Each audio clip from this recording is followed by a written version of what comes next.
नमस्कार मंडळी, कसे आहात सगळे? खरं तर खूप दिवसांनी मोठा व्लॉग येतो आहे. त्याचं कारणही तसंच आहे. आजोबांचं 12वं पुण्यस्मरण आणि मूर्तिस्थापनेचा कार्यक्रम आहे. त्यासाठी आम्ही सगळे गावाला आहोत.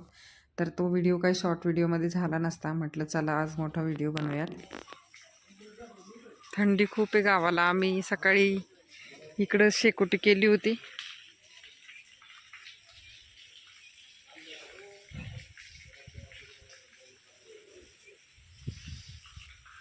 मजा येते गावाला. खूप दिवसांनी आले दिवाळीनंतर. दिवाळीत पण इतकं काही राहायला भेटलं नव्हतं. आणि इकडून बाळूनाना आलाय आमंत्रण सांगून. तो सकाळपासून कंटिन्यू आमंत्रण सांगतोय. योगेश पण गेला एकीकडं आमंत्रण सांगायला आरवला घेऊन. आणि चिक्कू बघा किती छान आलेत.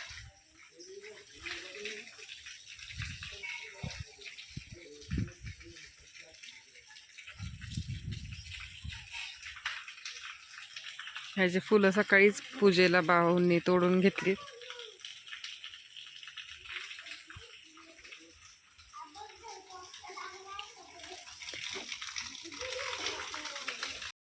आधीच्या शॉर्ट व्हिडिओमध्ये तर तुम्ही बघितलंच होतं की भाऊंनी आणि आईने भाजीपाला आणून ठेवला होता.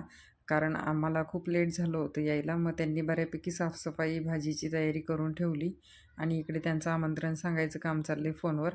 आणि ह्या दोघींची जोडी गावाला आल्यावर एवढी जमती. ह्या कंटिन्यू खेळतच राहतात.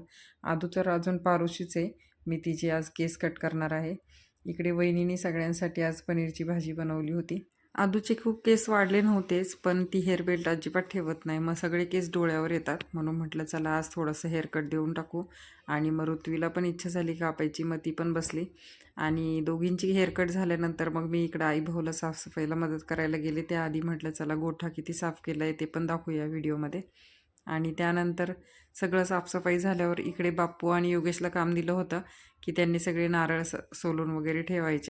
इतक्या सगळ्या धावपळीत तुम्ही माझ्या आईची एनर्जी लेवल बघू शकता की घराची साफसफाई, गोठ्याची साफसफाई आणि त्यात आईने इतका मोठा किस बनवून ठेवला होता तेही 2 दिवसात. म्हणजे खरंच तिची एनर्जी लेवल तुम्ही बघू शकता. आणि गावाला आलं की आईला काय करू आणि काय नको असं होतं. गावाला थोडी वाघांची भीती असल्यामुळं आम्ही मुलांना गेटच्या बाहेर पडू देत नाही. आणि आज सगळे बाहेरच काम करत होते म्हणून त्यांनाही मोकळं रान झालं होतं. ते बाहेर येऊन मस्त ट्रॅक्टरमध्ये खेळत होते, मातीत खेळत होते. पण म्हटलं चला असं तर रोज गेटच्या बाहेर जास्त सोडत नाही मुलांना, आज खेळू देत त्यांना. आणि संध्याकाळ झाल्यावर मग इकडे लगेच आचार्यांची गाडी पण आली होती आणि मंडपवाल्यांची गाडी पण आली होती. त्यांनी आपल्या आपल्या कामाला सुरुवात केली होती. कारण आदल्या दिवशीच सगळं काही रेडी करून ठेवलं की सकाळी लवकर कार्यक्रम होता, म्हणजे धावपळ पण होणार नाही म्हणून. आणि आईने लगेच चूल पूजन करून घेतलं आणि स्वयंपाकाला सुरुवात केली. बुंदीचा स्वयंपाक होता त्यामुळं बुंदी आदल्या दिवशीच पाडावी लागते म्हणून ते आदल्या दिवशी संध्याकाळीच आले होते. बाकी भाजी वगैरे सगळं ते पहाटे करणार होते.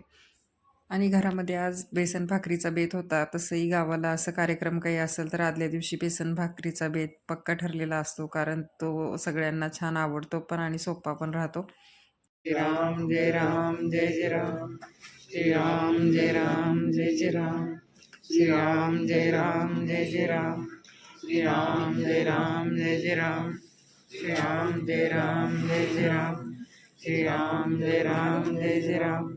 श्रीराम जय राम जय जय राम. श्रीराम जय राम जय जय राम.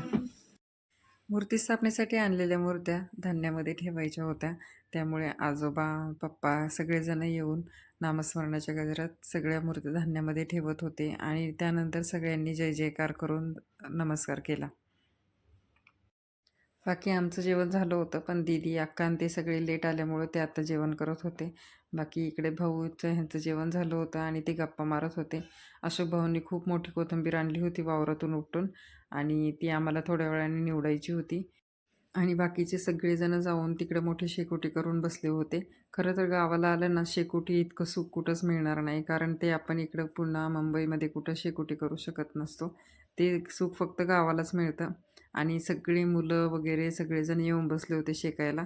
आणि असं एकत्र सगळे बसले तरी तर गप्पांमध्ये इतके गुंग होतात, त्यांना वाघाची भीती वाटत नाही काही नाही, मस्तपैकी शेकत बसलेले असतात. आदल्या दिवशीची लेटपर्यंत शेकोटी वीजते कुठं, नाही तर दुसऱ्या दिवशी सकाळी परत लवकर शेकोटी पेटवली होती. खरं तर थंडीच खूप होती गावाला. आणि इकडे ऊस तोडीवाले सकाळी त्यांचं काम लवकर असतं, ते लवकर येतात ऊस तोडायला. माझी आत्ताच आंघोळ झाली होती आणि आम्हाला आत्ता रांगोळी काढायची होती सगळ्यांना.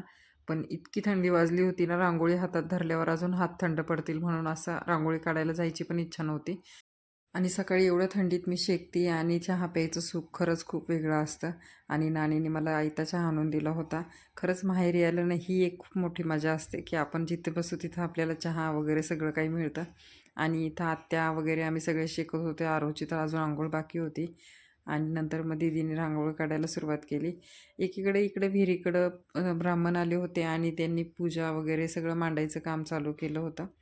राम जय जय राम श्री राम जय राम जय जय राम श्री राम जय राम जय जय राम श्री राम जय राम जय जय राम श्री राम जय राम जय जय राम श्री राम जय राम जय जय राम श्री राम भजकनिकाः लंबोदरशिवराजोना दीपाः पुण्यगे गुणाभ्यासो मानते रोगजानना द्वादशैतानामानि पृथ्व्यादिदारम्भेशे प्रवेशे निर्गमे नमः संग्राम. त्यानंतर सगळ्यांनी पंचामृतने अभिषेक केला आणि मूर्ती स्थापना केली. यानंतर कीर्तनाचा कार्यक्रम होता आणि त्यानंतर महाप्रसादाचा कार्यक्रम होता. हळूहळू सगळेजण जमायला पण सुरुवात झाली होती. मूर्ती स्थापन झाल्यानंतर तिथे होम हवन पण करण्यात आलं आणि अशा प्रकारे मूर्ती स्थापनेचा कार्यक्रम संपन्न झाला. आणि त्यानंतर सगळेजण घरी आले आणि इकडे कीर्तनाला सुरुवात झाली.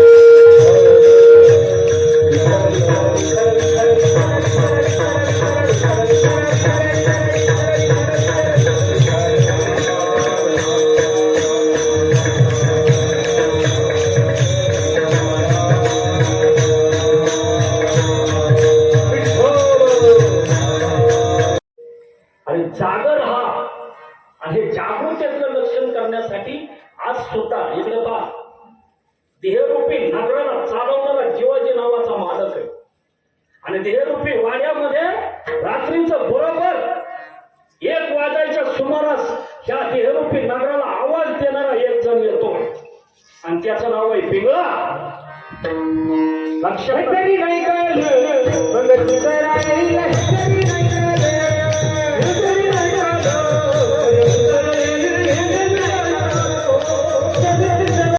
हरिभक्तपरायण संतोष महाराज बडेकर यांचं खरंच खूप छान कीर्तन झालं. त्यांनी आवर्जून सगळ्या सुवासिनींना डोक्यावर पदर घेऊन बसायला सांगितलं होतं. चला त्यानिमित्ताने तरी आम्ही डोक्यावर पदर घेऊन बसलो. आणि त्यानंतर लगेचच महाप्रसादाला सुरुवात झाली आणि एकीकडे भजन सेवा तर चालूच होती.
बाबूंनी खरंच खूप छान भजन म्हटलं. आरवचा तर हा पहिलाच अनुभव होता.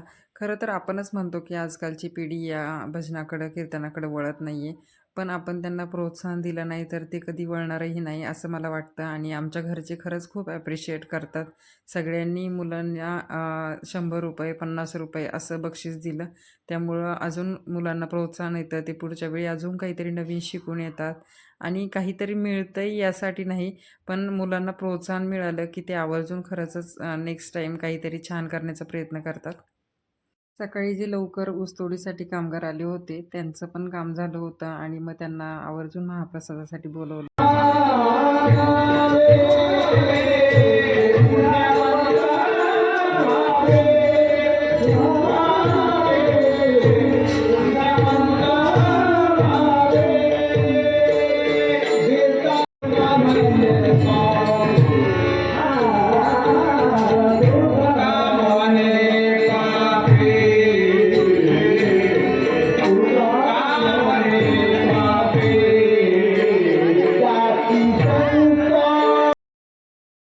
अशा प्रकारे आजचा कार्यक्रम खूप छान पार पडला आणि तुम्हाला आमचा व्हिडिओ कसा वाटला, आवडला असेल तर नक्की लाईक करा, शेअर करा आणि सबस्क्राईब करा.